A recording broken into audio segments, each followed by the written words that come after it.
There we go. Hello, hello, all you beautiful hypno geeks, and welcome to this month's Hypnotherapy Uncensored Spotlight. When I say hypno geek, by the way, that is not an insult at all. That is perhaps one of the greatest compliments I could give you. I am your host, Krista Marie Bowman, and today we're shining a light on a truly extraordinary presence in our field, Mr. Bob Burns. I actually had a session with Bob. My introduction to him was in 2020, and he was doing these sessions where I think it was like, pay whatever you want. Like, hey, I just want to meet people and get this out there, pay whatever you want. And I was like, oh, I got to take advantage of that. And I was a brand new baby little hypnotist. And we had the best conversation. It was so great. He showed me a little of his SWAN protocol.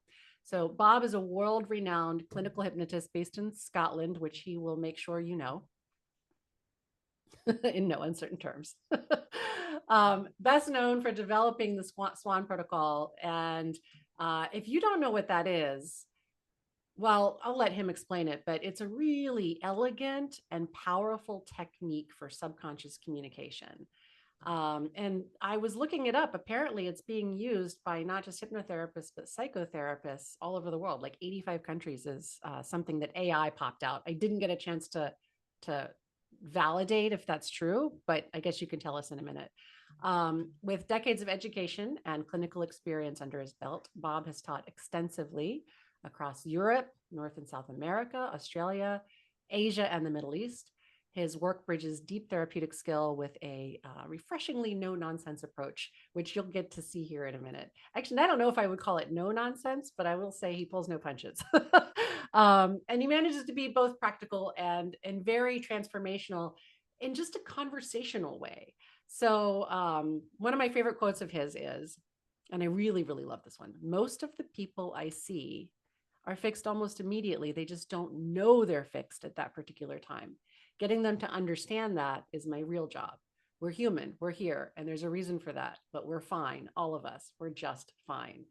And I love this because it really resonates deeply with some of the stuff that I really firmly believe and teach too.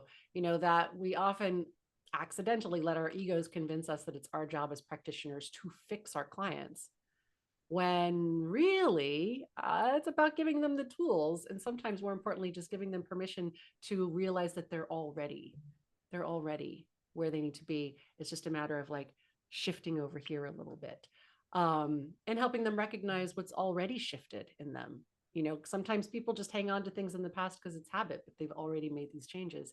And so we as hypnotists can give them permission to go ahead and step fully into that. Anyway, Bob's work reminds me of that sort of important distinction. So in the spotlight, we'll be exploring Bob's approach. Maybe he will regale us with a little of his history and how he became a hypnotist those many years ago. I'd love to hear a little bit about that. And then his global reach in the now famous SWAN protocol, and how you yourself can bring aspects of his work into your own practice to deepen your client outcomes and build your professional resilience. And just remind yourself why you chose this path in the first place. And Bob, I wasn't trying to make you feel old when I said those many years ago. I realized after the fact, but we did just say that you had been doing this for many, many years. Anyway, so I'm basically giving Bob a wide berth to play here. This is his playground. And I doubt even he knows exactly what's going to come out of his mouth, but we'll all get to find out together, and we're going to have a lot of fun. So with that, let's go ahead and dive on in. Take it away, Mr. Burns. Thank you, Krista. Hi, everybody. How are you? And you're absolutely right. Not really much of an idea. I've got a piece of paper, and I've got a couple of things written on it, and it's quite simply mention Claudia and Peter, based on something you said there, Claudia. This is how it works for people like me, and maybe some of you as well. So I've got ADHD. And I was listening to somebody yesterday talking about the hells of ADHD and what they go through and how their life is shit. And I'm thinking, isn't that interesting that I think probably the best blessing I have in my life is that I happen to have ADHD. And it's what makes my life far more interesting than most people's. And it's amazing how many therapists have certainly got a good wallop of ADHD. And we've never had the discussion, but I would absolutely know that Claudia Rickard would be riddled with ADHD. And that would be a fact. But and what you were saying there again about that line you mentioned is a line I often use. I've got lots of lines that when I'm teaching my next online that I run in a couple of weeks' time, if you're interested, give us a call afterwards. But I think I'm on sometime in November, and I use lots of one-liners, but I use them for a reason, because I'm very sneaky. In fact, my family motto is the ancient Latin. Yeah, it's over 2,000 years old, and it's simply "Snicarius est asbestas." Isn't that beautiful? And it simply means sneaky is best. You might want to write that down. I'll just pause, give you a moment to get that done. So, but I like the idea of being sneaky, because sometimes you've just got to do that. You've got to get inside that little line there. So I believe that when I'm talking to clients, for example, I'm looking at them, but I'm pretty much sure after all the time I've been doing, I hypnotized my first person in 73. So that's a long time ago, isn't it?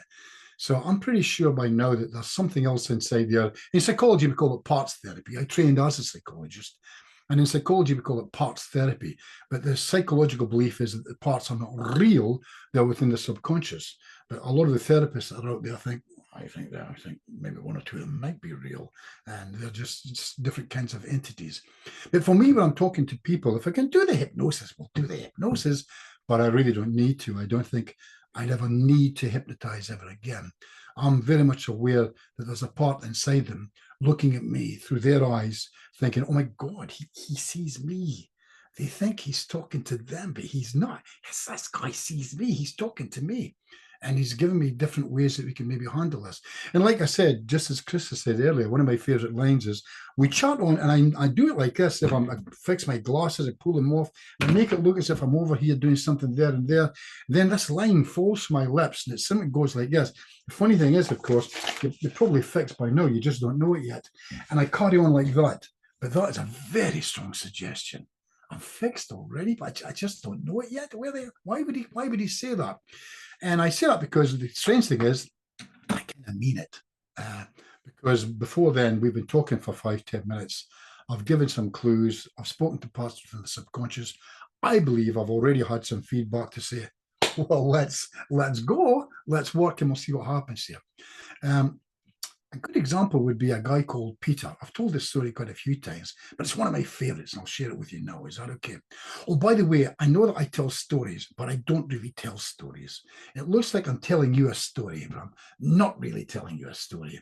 I'm talking, so a part within your subconscious goes, here we go again. Oh my God, they think he's talking to them, but he's talking to me. Yeah, I might use that sometime. So when Peter came to see me, he came because he couldn't drive in a motorway. Big problems driving in a motorway. And the place where I lived at the time was in Scotland. I'm down in Southampton now, at the south of England. But I lived in Montrose for many, many years. And to live in Montrose, there's only two ways in and out of Montrose, and that's by motorway. One in the north, one in the south. To the east is the North Sea, you'll drown. And to the west is the Highlands, you'll die or be eaten by wolves or small foxes. I don't know, really. I'm not really a Highlander. Anyway, north and south, and it has to be on motorway. And this guy's 42 years old, and he can't drive in the motorway, and he's had enough of it. He's 42, he's still single. Yes, he's had partners, the occasional partner, but they don't go anywhere unless they take trains or buses. He can't drive. He's got a beautiful car, but he just drives around town. He can't go on a motorway. So we sit him back, and because I'm Bob Burns, one of the greatest hypnotists in the world, I will now hypnotize him, except it looks like I'm pretty shit. I've no idea how to hypnotize Peter. Like many other hundreds, I failed hundreds of times, guys. I better tell you that right now. And in this case, I can't hypnotize Peter. He's one of those ones, he's not going to go into hypnosis. And he's already a little bit pissed off with me because I can't hypnotize Peter.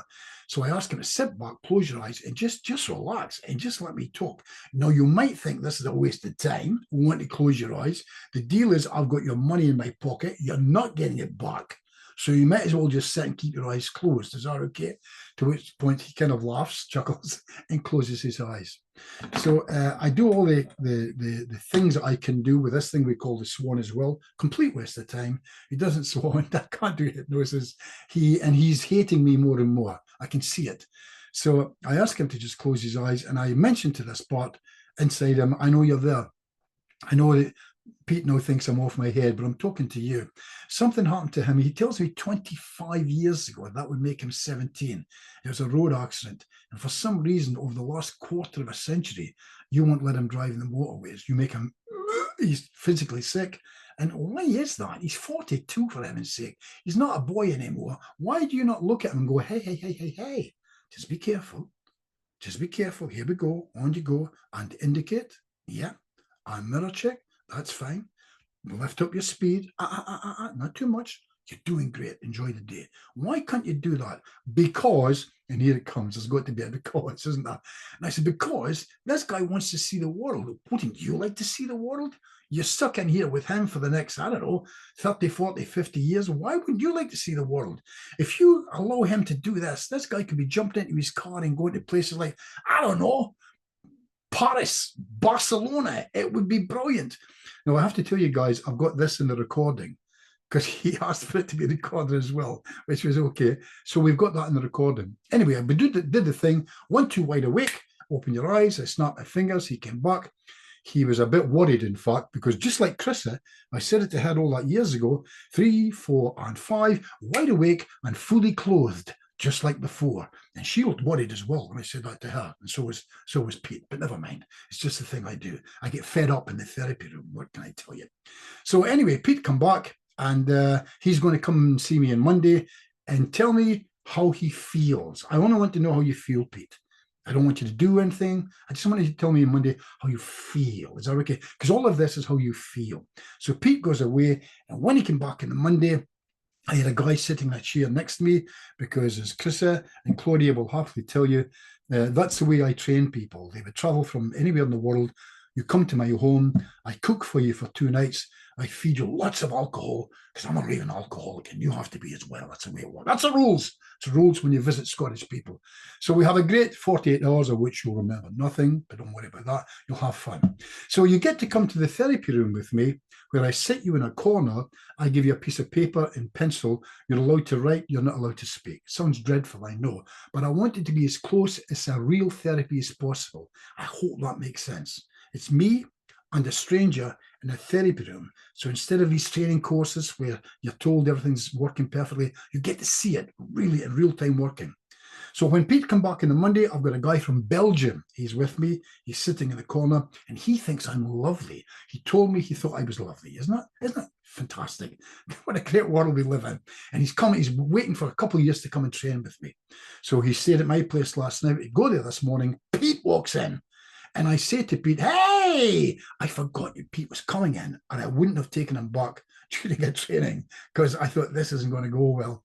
And I said to Pete, so how's it been then since I saw you? And he said, exactly the same. How do you think it would be? And I could almost hear this guy from Belgium. I could hear his heart go, wonk, wonk, wonk, wonk, wonk, wonk. And I'm dying to death here. So I asked him to tell me about how the weekend went anyway, and didn't go well, and blah, blah. But I did go to a concert to Dundee on Saturday, he tells me. Oh, you went to a concert in Dundee. What was that? He tells me all the concert. And I say to him, how did you get there anyway? And he says, well, I drove. I said, that's great. And I immediately move on to the concert, leave it for a while. And I said, by the way, how did you get home? And he looks at me as if I'm stupid. He said, well, I drove home. I said, that's great. It's just that according to your papers here, you can't drive in the motorway, and that's the only way to get to Dundee. So now it's a long look at me, and he goes, yeah. And I thought, I wonder what he'll say next. And what he said next was brilliant. He said, I went to Perth on Sunday. And I said, would that not be twice as far? And he said, yeah, it's twice as far. To which I replied, do you think you're fixed? And it's a beautiful piece of recording because he said, well, I must be. So I can't hypnotize him. He won't do the SWAN. He thinks I'm a prick. He doesn't like me at all. So I don't talk to him. I get him to be quiet and close his eyes, and I talk to the part inside me. Now, you'd think that would be it, and that would be a great story, guys, yeah? But that's not it. That's not it. What is it is this. The next month, I found out after the event, I didn't know, Pete drove to Paris. And the month after that, Pete drove to Barcelona. Isn't that interesting? And there it is in the recording. By the way, you could even go with Pete to Paris or Barcelona. So that's what we call a real open suggestion. Yeah? And I'm not even trying to do that. I'm just trying to pass the time. So that's how incredible we are. Not me, but we, me, you, Pete, all of us, we can get involved in stuff if we can really believe in it. I've already seen a fair part of Chris's work. She's daft as a brush. This is made for her. She'd be the perfect therapist for stuff like this. Why? Because she's open enough to believe in the possibilities that stuff like this, that's who we are, that's how this stuff works. So if I can move now to, because Chris asked me to, so I'll just talk a little bit about where I come from and so on and so forth. Is that okay? I'm not comfortable telling this story because I feel I've told you this story yesterday, but I haven't. I just do lots of these little talks and I keep telling the story. And this is the one I get asked for. Is that okay? But very briefly, I'll move through it. So in 1973, I was a singer with a band, mainly doing black stuff, R&B, blues, soul, Tamla Motown. And this Saturday night, we're at the Queen's Hotel in Aberdeen. I'm 22 years old. And there's a manager came to the door. Her name was Liz. And my drummer, for some reason, said to her, "Don't look into his eyes, he's an hypnotist." By the way, the band was called Cockney Haggis because half of us, including the drummer, are Cockneys, and the other half were from Scotland. That's where the haggis word comes from. That's what we eat. We don't eat anything else in Scotland, just haggis. So Cockney Haggis, there we went. So Elizabeth, in hearing him say that, "Don't look into his eyes, he's a hypnotist," she just looked into my eyes. And I heard what he said as well, didn't I? So I just went, "Sleep." And I caught Liz's head just before it hit the ground, just before. And I thought, shit. No, I have to tell you, my band were terrified because they didn't know I was a hypnotist. But I have to really tell you that I was more terrified than them because I didn't know that I was a hypnotist. But I'll tell you who believed me, Liz. It would appear Liz believed. But here's a good question for all of you. You might want to write this down. And if you're doing any talks tomorrow, next week, next month, next year, or forever, ask your people this question. Tell them the story and ask them the question, who hypnotized Liz? Was it Bob Burns, the greatest hypnotist in the world? Why? Because he told us. Was it Bob Burns? Or was it Ray the drummer, who suggested that to Liz? And of course, was it Liz who accepted the suggestion? It's great, is it? And when that happens, I never realized that this was my first opening into this thing. And yet I would never, ever, and let me get this right, 27, 40, 52 years, I would never have a better question than this. Isn't that ridiculous? I would never get a better question than who hypnotized Liz. And if I stayed with that and nothing else, I would have a fair idea of how hypnosis works. And of course, I think maybe the answer is maybe all three at different times. It could be me on Monday, it could be Ray on Tuesday, and it might be Liz on Wednesday. Although most of the people, for what it's worth, when I asked this question at the London convention last November, nearly 99%, in fact, I think it was only 3 out of several hundred people, everybody believed it was Liz. And I get that because that's who we are and that's sometimes who we think. In other words, forget about the name Liz for a second. Let me sell it to you this way. The person who accepted the suggestion is who hypnotized Liz. And in this case, it was Liz. Because in sometimes, like Pete, remember Pete? He didn't accept my suggestion. But a little part inside his head did. That little part inside his head looked at me and smiled and went, "Oh, I like this. I like him. And I think I'm going to work with him. Never mind this guy, Pete. He's always the time. I don't know why I live inside him, but we became wonderful friends. So during that time, I worked away doing street hypnosis, of course, and I trained as a stage hypnotist, did a little bit around the country and little bits in Europe and so on and so forth. But I became a therapist, and I became a therapist because going back to that time, I was always what's called, I don't know what you call it over there, because I'm mainly looking at American crowd right now, yeah? But here in the UK, we call it a spiritual healer, yeah? So that's what I did. I trained through the SNP for spiritual healing. I worked for years. And of course, the great thing about spiritual national healers, we don't charge any money. So it stops all kinds of problems. It's a discussion we never have with anyone. I used to do silly things. I just believe this because it's true and it'll save time. Is that okay? I would travel 100 miles to test myself against the client. Aberdeen to Inverness is exactly 100 miles. And I would lie to them. I would tell them I was in the area. I heard from someone about the particular challenge they had, and I thought I'd pop in by. Remember, no appointment made. I knocked on the bloody door. Now, their husband was a sergeant of police and would have locked me up in a second. He hated me because, quite rightly so, he's thinking, what would this guy be up to? He knocks on my door from 100 miles away. This guy's lying. Well, he was right. I kind of was lying because I didn't want to scare the hell out of him. I've got really good feelings about this, so I'm driven 200 miles. That's not going to work. So I lied and said I was in the area. Interesting thing is that particular policeman let me work with his wife and her pain. I think it went in 2-3 minutes. And he got emotional and started hugging me. And of course, I got emotional and started hugging him. Quite an attractive man, let me tell you. I'm no one's fool. And we became really good friends. And that friendship kept for a couple of years. I'd love to tell you that's what I do. Bob Burns goes, puts his hands on people, he heals them, and everything's fine. I have been involved with hundreds of people, and I haven't been able to help them in any way, shape, or form. But I'd love to tell you the difference. I'd love to tell you, and this is how it works, and this is how it doesn't work. And although I have my ideas on that, we don't have enough time. And I think it might sound like shit anyway. So I'm not going to go there. Is that okay? But my first love was spiritual healing, and it's still the way it is now. And I'll tell you now, I could not talk like this in my 30s, my 40s. But now in my mid-70s, I get to open my mouth and say what I want because I don't care anymore. I can't be cancelled. It's all over.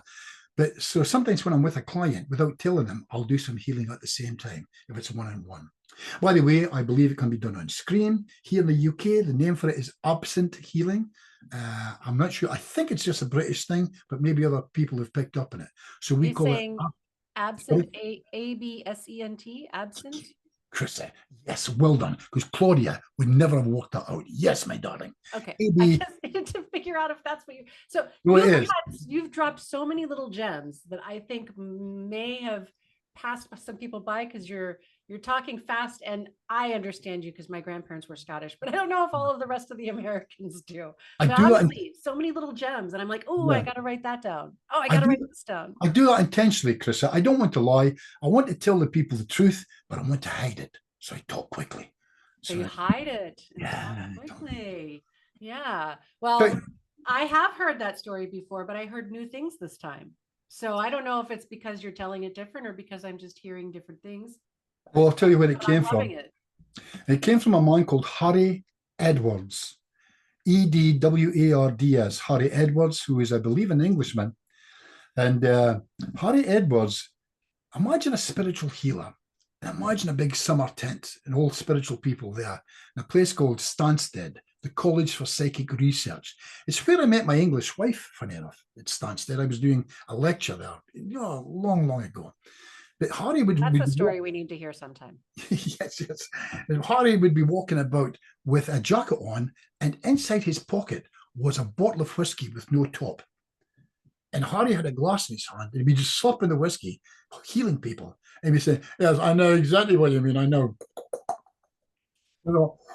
Close your eyes and sit back. So that was Harry Edwards. Now, we don't have proof for this, but we've evidence that he might have been the greatest spiritual healer in the world. Well, it was his own English people that said that, but some of the stories are wonderful. But Harry Edwards worked out that when I'm with one person, I'm healing one person. And if I get a whole heap of people, because people came from America for healings with Harry Edwards at Stansted and London, and Harry would invite them to be sitting in their home at a certain time. And at that particular time, he'd be there back in his home with the paper with all the names, just as I do right now. At 6:15 this Sunday, if you go into any spiritualist church in the UK, at 6:15, they will read the healing list for anyone who can't be there for the healing thoughts to be sent out. And that goes back when I was going in the 70s. So the first person reads it, but that's what Harry did. He reads the healing list and he sends out thoughts to all of them. And he decided, well, it says he came to the conclusion that he could heal someone absently as well as being there, and the laying on of hands was not needed. So again, I must not bore the people in here. Run your own tests. And by the way, don't wait to go and talk to some clever person who knows lots of stuff. Do it tomorrow for a bit of fun with a good friend and see what happens.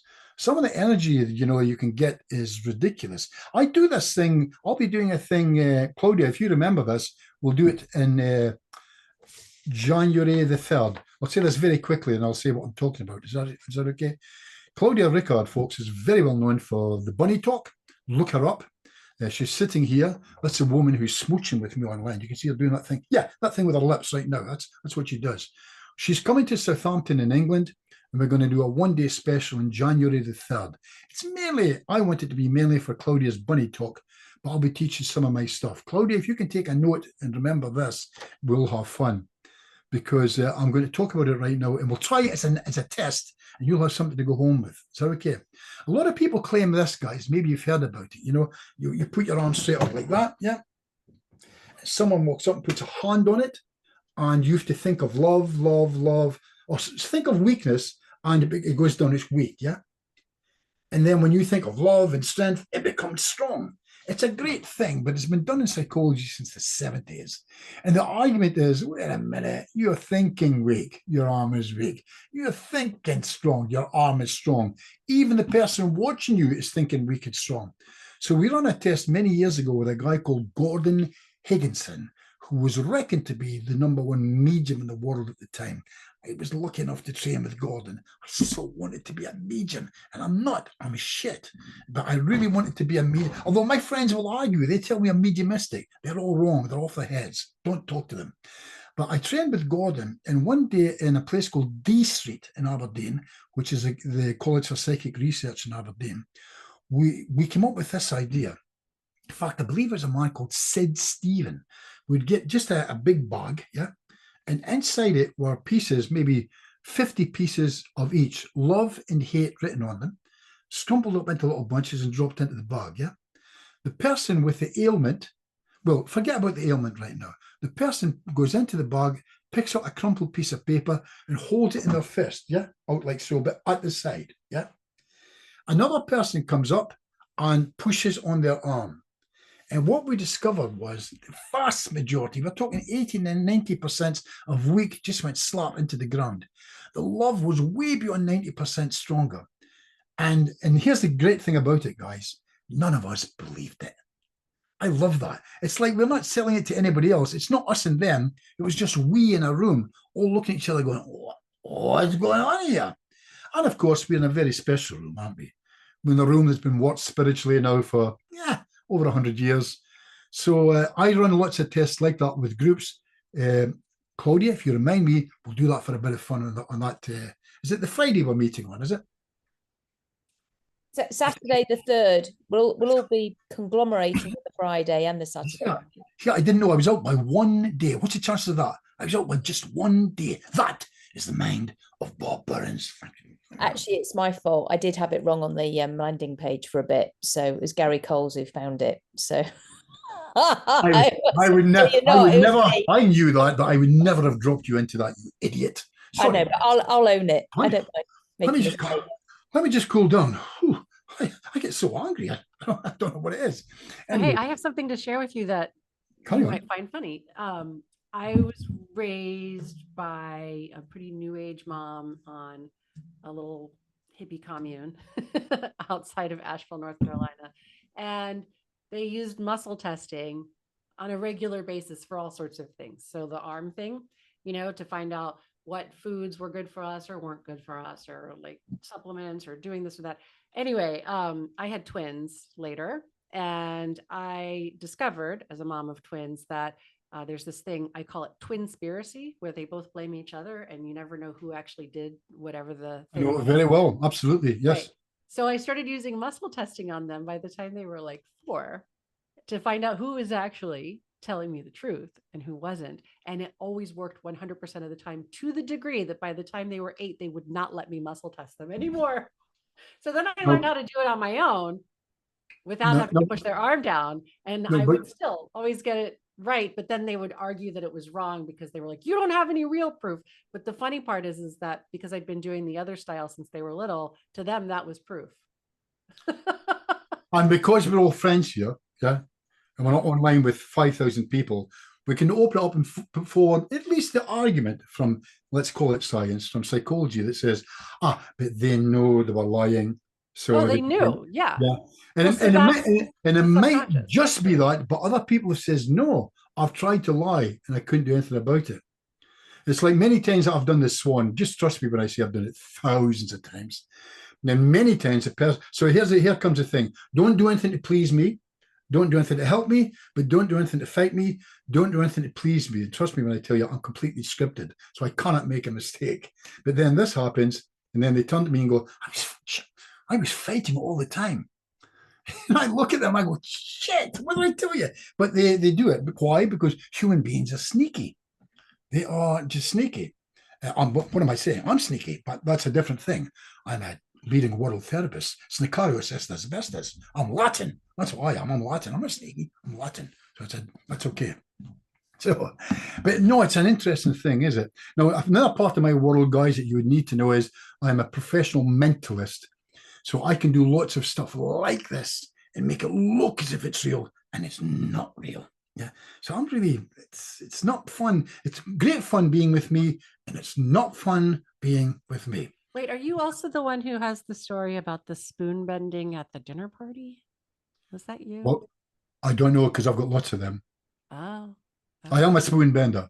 Okay, then it was you. Yeah. I think maybe I heard it when you were in Mike Mandel's guest hosting thing. I think you might have talked about it then, perhaps. I don't remember. I've heard it somewhere. Yeah. But anyway, I can't think of a story, so I can't think of. But, should I take a minute? I think this is worth taking a minute, yeah, for you guys. I've got a good friend whose name I must not mention. Is that okay?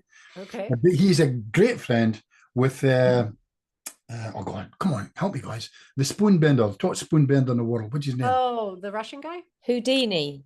No, Houdini. I love that. Thank God this is being recorded. That one will move for years and years. No, he's from Yuri Geller. Yuri Geller. that was Well done, Mikey. Is it Yuri Geller? Yes, it is Yuri Geller. But I'm friends with him on Facebook. But let me tell you, Houdini is just beautiful. Yeah. Anyway, my friend is it's not that old. My friend is really good friends with him. And he was going down to see him one weekend about maybe 4 or 5 years ago. And one of our friends, a young mentalist by the name of Colin Cloud, it was his 21st birthday. And he wanted to, Houdini, see, you've got me now, Houdiniing. He wanted Yuri to bend a spoon for him. So we'd all bent spoons for him, and they were all hung in his bedroom with our names written on them, yeah? So this time he ordered them from Yuri, and he knew about this friend. He said, do you think you could ask him? Of course I will. So he bought a solid silver spoon, gave it to the friend to take down to Houdini's, to Yuri Geller's. And he was staying at home. He was staying with me and my English wife this night. We had dinner together. And he told me this story, which I think is beautiful. And I think I can get away with sharing it with you guys. So he says, oh, by the way, Yuri, I've got a silver spoon here. You know Colin? You've been up to Scotland before. You've seen the guys up there. He's a young Colin. Of course I know Colin. Colin's beautiful, but he's a beautiful man. I love Colin. Well, Colin is 21 now. Colin is 21. When I saw him, he was a child. He's 21 now. He would love it if you would bend a spoon for him from Yuri Geller. Of course I will. So my friend hands Yuri Geller the spoon. And now we're like us looking at each other, yeah? So I says, what happened then? He said, well, Yuri just looked at me holding the spoon, yeah? So he's kind of sounding like that, waiting for me to turn away. He can't bend the spoon with me looking at him. So I pretended to fiddle with the curtains. So I turned my back, and when I turned back again, Yuri's standing there with this bent spoon in his hand. And I says, so what do you think? You don't think he just... And this guy who loves Yuri very much looked at me and went, Bob, are you an idiot? Of course he did. He can't bend spoons. So we took this, just maybe that beat, maybe 5 seconds looking at each other, and we both started howling with laughter. I mean, we do this for a living, and yet for a second we are thinking, could you bend a spoon? So it was just quite nice. But I've been with Yuri a couple of times. Really, really nice guy. But he doesn't bend spoons. There's like a book. Does anybody bend spoons with their mom? No. No, nobody. But I've been to the Vegas convention. There's a guy there whose name I can't remember now. And I have been, Americans, God bless you. You are just a special race. You're so gullible. I have watched Americans with their spoon in their hand go in there and the spoon's bending. And they've come out and I've talked to them and says, what do you think happened there? The spoon just bent in my hand. I said, do you not think you, no, the spoon. And I've been watching them bending the spoon and they're convincing themselves by little rubs that did it. Now, I picked up one of the spoons. This spoon must cost 5 cents, tops. It weighs nothing. If you blow, the spoon will bend. But this guy did a workshop there on spoon bending. And I talked to him to end it. I said, buddy, I'm not being funny, but what are you doing here? And he says, I show them how when they bend the spoons. I said, look, and I grabbed the spoon and I bent the spoon for him. He had no idea what I was doing. It's no idea at all. So yeah, it's there you go. If it's human beings, you can make a buck doing just about anything if you really want to, I suppose. I really appreciate your American accent. I just got to say.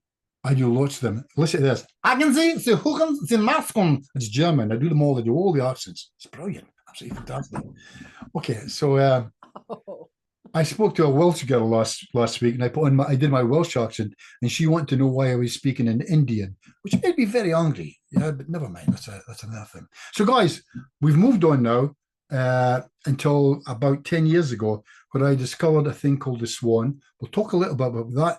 Then if you're remotely interested at any time, you can either come and travel across the pond to see me and Claudia in January, or in a couple of weeks' time, you might want to hop on to my weekend workshop. It's 12 noon to 4:30. I'm not selling anything here. I'm not going to talk about it. If you want to, you give us a shout later. But You're this welcome is to share the details. I'll actually put the website up of where they can find more information. they can contact me direct because it's such a small number. Contact me direct, ask numbers, give me a call at any time. Very, very welcome. You can even give them my private number, Chris. I don't have a problem with that. So anyway, so what happened is around about 10 years ago, I'm a Tai Chiist, yeah, but I'm a real Tai Chiist. I do Tai Chi every morning. And this morning at 10 o'clock on a Saturday, I sat down in my home after doing Tai Chi down on the beach. I ran my fingers through my hair. I went back in my chair and I was watching a cooking program that's on in the UK at 10 o'clock every Saturday and has been forever. And as I was watching the cooking program, I happened to just glance at my hand and I said to my hand, I guess, you look just like a swan, don't you? And my hand did this. And I thought, no, that's not funny. And I felt slightly uncomfortable. I have to tell you, if this was midnight or 1 o'clock in the morning, I'd have a bowel movement. But it's 10 o'clock, the sun's shining, I'm kind of okay. So I just said, do that again. And again, this happened. And I says, can you do anything else? And my hand goes, and I says, can you look at me? And my hand and my arm do this. And I thought, ah. So that's when I screamed for my wife to come downstairs. And I says, watch this. It probably won't work now. That's the way it works, isn't it, guys? Yeah. We get a witness. Nothing happens. That's why Sai will, if I can use the F word very, very lightly, Sai will F with you, right? It really will. Sai it will play games with you. It will do remarkable stuff in your life. I'll bet all of you have got something. We've all got a story to tell. But then you've pulled a friend in, haven't you? And you said, watch this. And Sai goes, nah. I think we've had enough for today. Sai will mess with people's minds. And that's what I thought. It's not going to work this time. It worked perfectly. And my wife, who knows I've got a sense of humor, would have known I wasn't joking, because this wasn't that funny even. So she said, you'll have to go into the therapy room on Monday and try this with people. And I started getting ridiculous results. I went online, and of course, the world attacked me. You know human beings on Facebook, don't you? They just, the words they said. There's a good friend of mine, Felix Economachus. I mean, since then, we've traveled the world. We've done workshops in Australia, but he called me a cock. That was his words. And he's one of the loveliest men in the world, but he got really angry with me. He's a psychologist, so he knows that this is absolutely impossible. And I did that, well, it's not. And he said, well, why don't you jump on a flight and come down here next week? And I'll get a lot of psychologists and doctors in the room, and we'll see how good you are. And I said, okay, then. So my wife said, you're going to regret that. And of course, he sent the flight tickets, didn't he? So I'm flying down to London I walk into a room in the West End of London. I sit in a room with about 25, 30 people together. I get them to put their hands on the gas. I pull somebody out and bugger me, but the thing works for everybody except one. And who cares about one? Yeah. I wanted to just pop him in the head and get rid of it. But it was just fantastic. And they are all now screaming the F word and wondering what the hell's going on. Now, as it happened during the break, a doctor from the south of France said, it worked with me, but not great. Could you do it with me during the tea break? I wanted it. I remember wanting the tea break badly. And I'm saying, well, okay. And as I did it with him, someone from Greece pulled a phone out and filmed it. It's online right now. It's not a great one. It's very slow. It's like this. It's very, very slow. But you know what? Because it's not a great one, it was believable. Does that make sense? It was entirely believable, because this would be it if I was acting, but that wasn't it. And the guy, I did it with Philippe. He was just astounded by it. So what we did after that is I put that online, and then it started happening. People started asking me who, what, where, and I said, I'm going to make a DVD. And I did. It's 20 minutes long. I think I charged £35 for it. It's a shortest DVD for the money in the history of the world. It's a total rip-off, and I don't care because my mortgage has already been paid by it. So, ha, ha, ha. Sorry about that. I got carried away there. Edit that bit out, Chris. I don't want to go down too well. Anyway, and my wife said, you spent £1,000. Sorry, it's called Hypnotherapy Uncensored for a reason. So I'm not censoring anything. Keep on. So my wife said, you spent £1,000. That's what the guy charged me. When will we get our money back? And I said, I have no idea. But we got our money back by Thursday. And then it exploded. So every day I'd be going down to the post office. Remember, I had to post every single one. I had to write on every single envelope in cursive writing with a ballpoint pen and send it to these 80, 85 countries around the world. I don't know how they heard about it. I did nothing. People just wrote to other people, showed them clips of themselves doing it, and it just erupted. Then came the next thing. Hi, could you come to India? Hi, would you be interested in coming to South America? We here in America, could you do a triple date for me? The man you spoke to this morning, Jason Lynette, got me out to do Washington and Chicago together, Australia, New Zealand, so on. And it just completely exploded until COVID. COVID killed my career along with everybody else's. And you know what, Chris? I thank God, because I was knackered. It was time to it was time to call it a day. That's right, when I met you. Yeah, yeah. 2020. Yeah. And that thing you just mentioned there, well done you. You're absolutely right. What I did was I realized that lots of my colleagues were making nothing. My income just crashed like that because I wasn't, no one was coming out to do work, and theirs was gone completely. And I said, it must be challenging for you. You must be getting anxiety, worries. If anybody wants to come and see me right now, I'll do you for half price. You'll remember this wording I chose, Chrissa, because it was very specific. Unless you feel you can't afford anything, tell me and it's free. There'll be no questions asked. There'll be no writing of forms. Just tell me, to be honest with you, I don't have 5 cents, and it'll be free. And a whole bunch of people very honestly told me that, and I was delighted to work with them for free. And I don't want to go and advertise this across the world, but I still do to this day. If any therapist at any time is going through a hard time and they've no money, you give me a bell and it'll be free. And that's it. I've just said enough now. There'll never be a question asked. And guess why that is, Chrissa? Because originally, I'm from the 1970s and I'm a spiritual healer, and it never leaves me, does it? Yeah. And all my best healings were completely for free. I was raised by those 1970s spiritual healers, so yeah. I get it. And did you have any idea how I feel? And I could name names now, but I won't do it. When they tell me that, you're doing this all wrong. You need to be charging a minimum of $1,000 for somebody to do a session with you, because they'll pay for that to take care of their pain. I can't speak. I stand up slowly and I slither out of the room. I mean, could you imagine Jesus Christ telling you, buddy, you're doing this all wrong. You need to be asking for $1,000. You need to be putting a value in this. Isn't it ridiculous? So I make a decent living doing what I do, but if I think somebody doesn't have the money, I don't wait for them to tell me. I'll even lie to them. If she's single with a couple of kids, I'll give her the news that, guess what? I don't know why you came this week, because this week is free to single parents. And they'll look at me and go, You're lying to me, but we never get involved in the discussion, yeah? Because that's it. Like I said, my mortgages have been paid, and that's it. All I need to do is not allow God to put me to hell, because there's heaps of them waiting for me down there. I know there is, and I deserve all of it. So, I must holding on here. So, in a scattered nutshell, guys, that's the story of the Swan and how it works. But I'm beyond nearly everything now. I'm beyond hypnosis. I don't see that in a bludgeoning way that I'm above hypnosis. I'm just beyond the hypnosis. I'm beyond the Swan even. I'm just see clients, we sit down, we talk, we do some stuff. I get them to sit back, close their eyes. I don't even do inductions.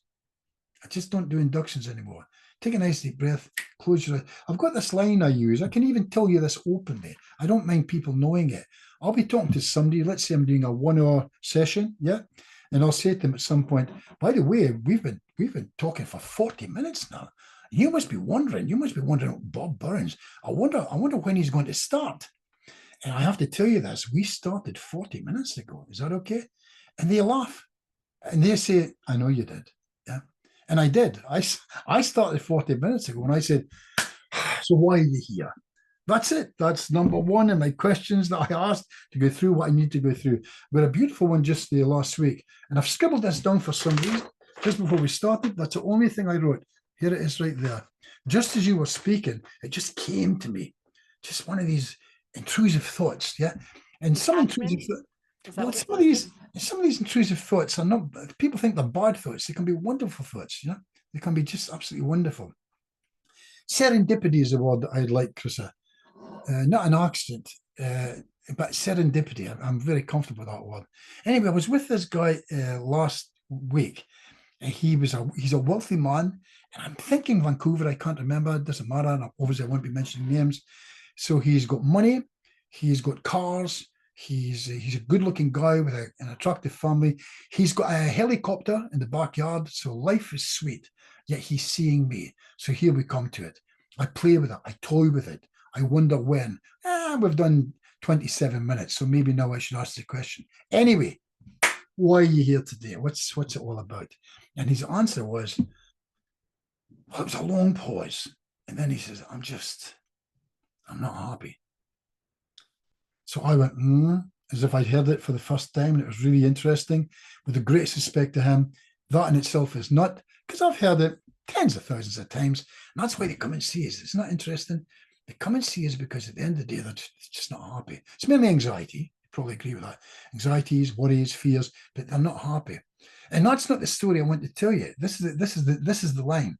I'm not stupid, and I would know this, and so would you. All of you, you'd have worked this out for yourself.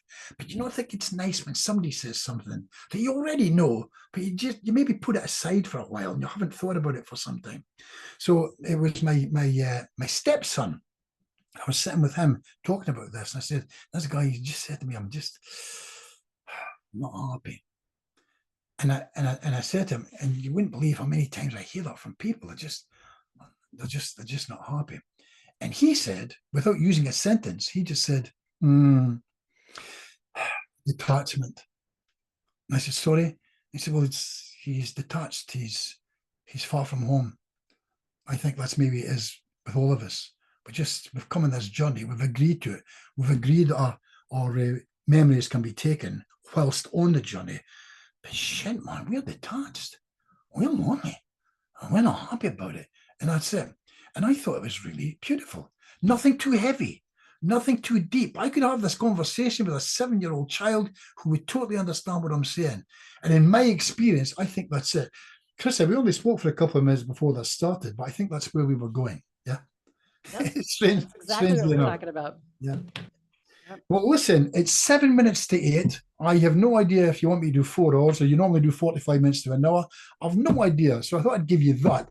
Is there anything else that anybody wants to ask, or you yourself, Chrissa, wants to ask me to do? Let's just find out if there's any, questions or feedback, comments, responses. Yeah. Did you guys pick up any nuggets of wisdom, any gems here? Yeah. Always have a pen with a bark thing, yeah? Even when you're not itchy, do it and see what happens. You'll love it, yeah? Okay. I have a dowsing rod that I use for that.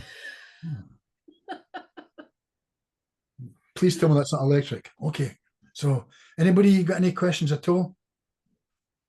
Can I tell you, I've been doing this forever. Beautiful. Oh, look. You're in the Kristen. club. You're in the club. Yay. If you listen, if you come to Claudia and I's thing in January, £5 off because you've got a back scratcher. Yeah.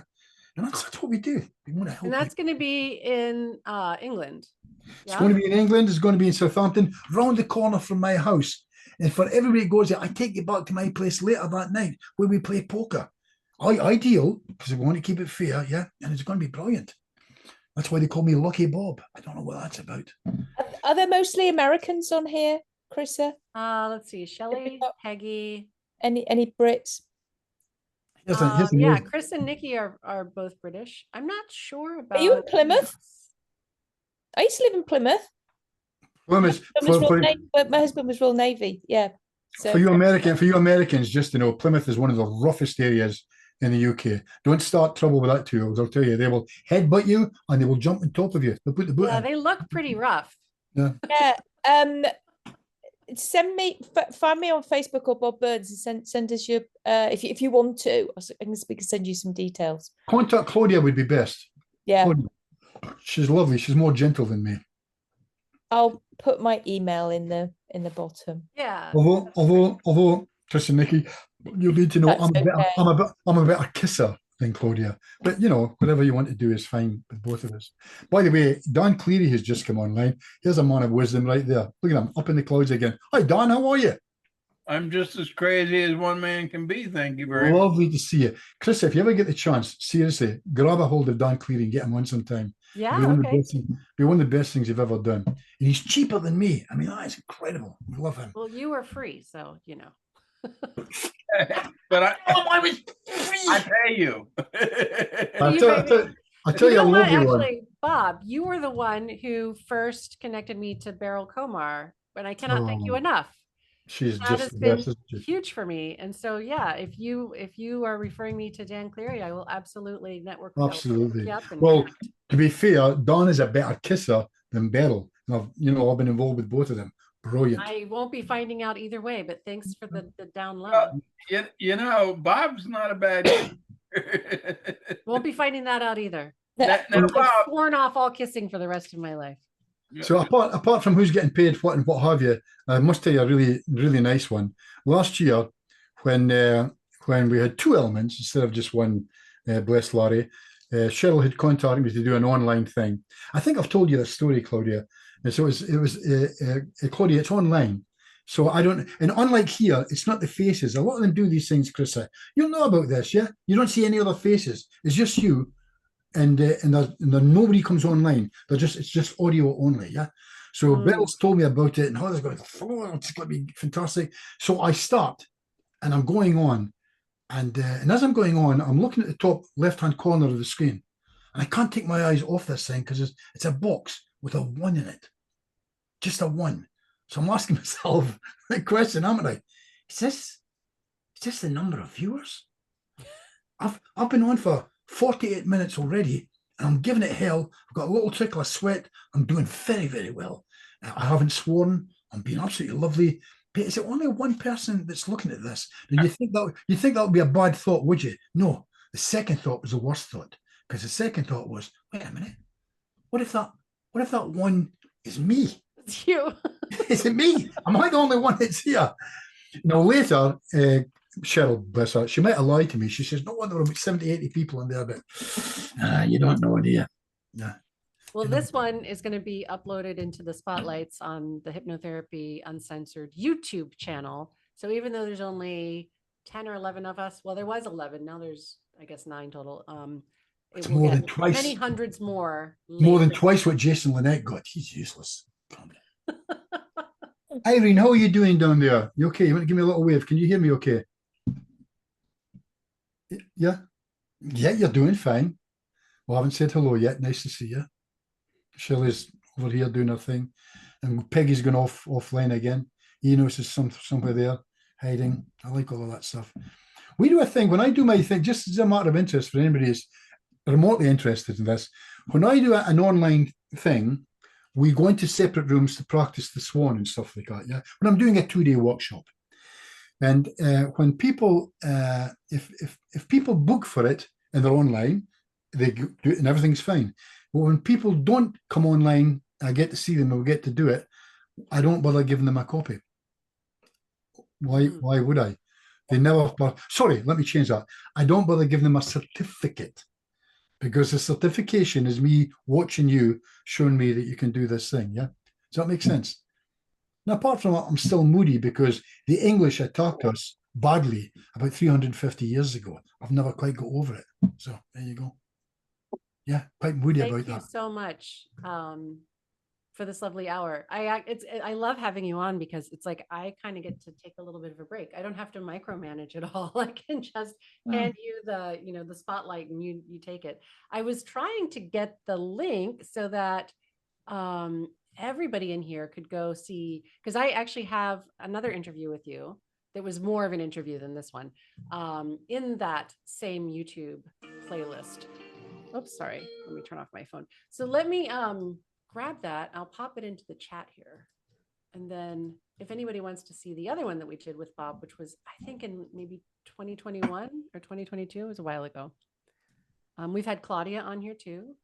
We've had Jason a few times, but like lots of great people. I know we're not gonna give Jason any more help though. We've already drug him through. No. Anyway, it's been lovely seeing you guys. It was lovely having you. Thank you so Well done. much. It's been totally my pleasure. Take care, everyone. It And was have a wonderful. fantastic Thank day. you. Well done, It Terry. was wonderful. Thank you Take care, so much. guys. Much love. Thank you. Brilliant. Thank you, Thank you. Bob. Now we're driving the right over there. Driving the right over there. Left here. You know the rules. You know why? Cheerio. You know why they drive on the left? Where are you? Why? Where are you living right now, Dan? By the way. I'm in Florida. Bloody hell. That's in the United States. It's in the. Beautiful.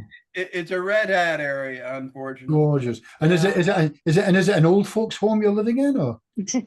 Yes. Lovely, lovely. Assisted Well, care. be careful. Yeah. Remember, slow gets there. Well, so says the tortoise. I'm gonna come over and visit you. Oh, good. I'm going to be busy that day. Wait. You know, you mentioned ADD and ADHD, and just as a closing note, my motto is, if it weren't for the ADD, I'd be depressed. There you go. But And we it doesn't matter- forget. Yeah, we like move on to the next thing so quick we forget to stay depressed. Look how cool. Look at Enos. Look how chilled he is. Look at him lying there. Yeah. Brilliant, isn't it? Yeah. I'm Jamaican. That's why I'm so chilled. Oh. Booyakashawa, Jamaica. Booyakashawa. Yes. Is this your desk? Is this your work desk, Enos? The languages. Say it Lying in bed? again. I said, is this your work desk, your office? No, I'm just saying, like, this you're is so where chill. You work from bed. this is where I do my preparation, but I do have an office that I do my sessions in. I was just joking, but I would like to work from bed. That's kind of my like my dream. Well, Claudia will tell you I quite strive to happily be that that very way. often she catches me in bed. I'll happily lie in bed. if I'm- Naked. Yeah. Hey. Chris, there's a little confusion here. You'd like to work from bed, but you've sworn off kissing. I mean, what? Yeah, I'm a bed alone. I get to take the whole space up. I just want to be that chill. Can't be that chill if there's somebody else in the bed. Best place in the world, really is.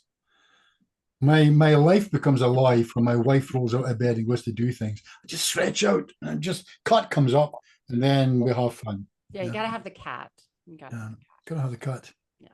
Or two or three, or anyway. All right, everyone. Thank you so much, Bob. It was great having you. Yeah, take care, And, guys. All the until best. next Thank you, time. Krishna. Thank you, Bob. Yeah. Sorry to be hard. Cheerio. See you Thank next you, month. guys. Thanks, Bob. Thanks, See you Chris. next Thanks, Bob. Bye-bye. Bye, folks. Bye. Take care. Bye.